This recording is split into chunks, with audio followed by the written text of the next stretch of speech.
you doing, good people? This is the 8-Bit Animal.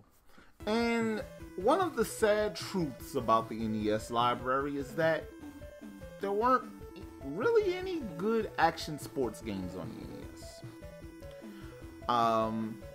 Yeah, we had Skate or Die, but the NES version of Skate or Die pales in comparison to the PC version.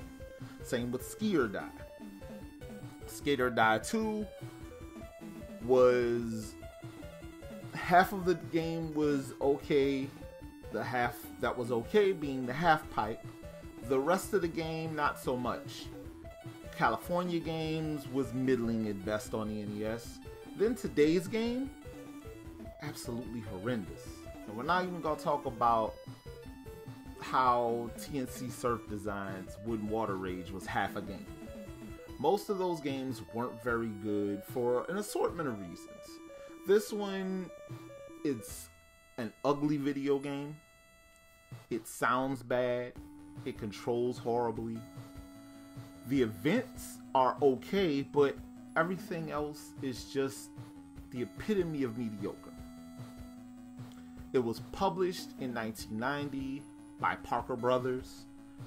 The only other game that has Parker Brothers publishing credits on it is the NES port of Monopoly, which makes sense. This, not so much. This was just an attempt to cash in.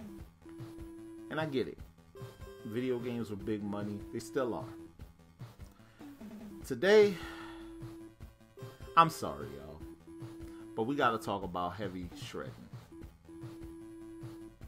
Now, Heavy Shreddin has potential. Had a decent little marketing campaign behind it. I remember seeing commercials and print ads for this game. And, you know, it could have been good, but nothing about it worked out. I don't know what Imagineering did. They're the developers of this thing, but it wasn't a good video game. It had a handful of events. Downhill, which you go downhill. The purpose is to get downhill as fast as possible without hitting stuff. The slalom, you get downhill without hitting stuff and making it through all the gates. You miss a gate, you probably get a time penalty. A half pipe, do tricks in a half pipe while you're going downhill. Mogul, you hit little bumps and do tricks in the air, also having to avoid obstacles. And Backwoods, which is a combination of all the events. Now, again, I want this game to be good because I like snowboarding games. One of my favorite video games of all time is SSX Tricky. Coming back to this after having played it when I was a little kid, I realized that my apprehension with this game when I was a little kid was very well founded, because it's even worse now that I've played something as good as SSX Tricky. This game, the controls are janky. There's weird AI from bystanders on the slopes, like little random guys on sleds and moose. Why are there moose? I get it, you're on a mountain, but why are there moose? Come on now.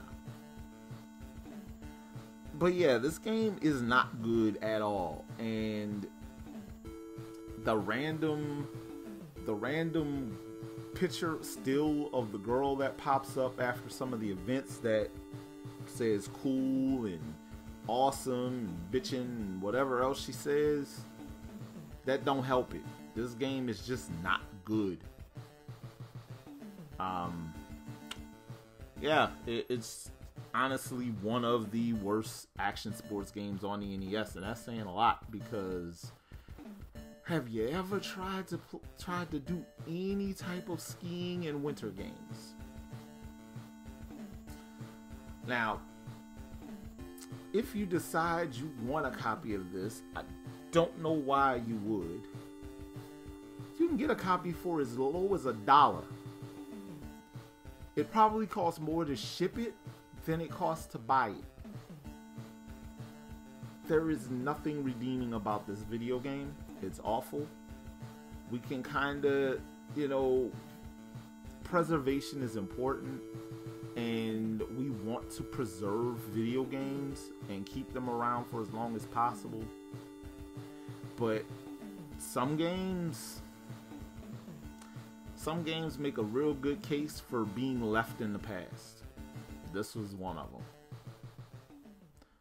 This has been the 8-Bit Animal, and I'll talk to you beautiful people tomorrow.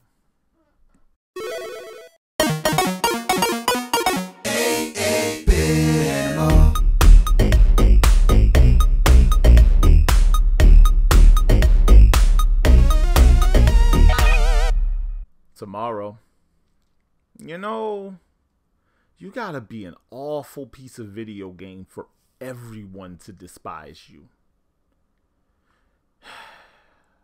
Let's go ahead and talk about it, get it over with.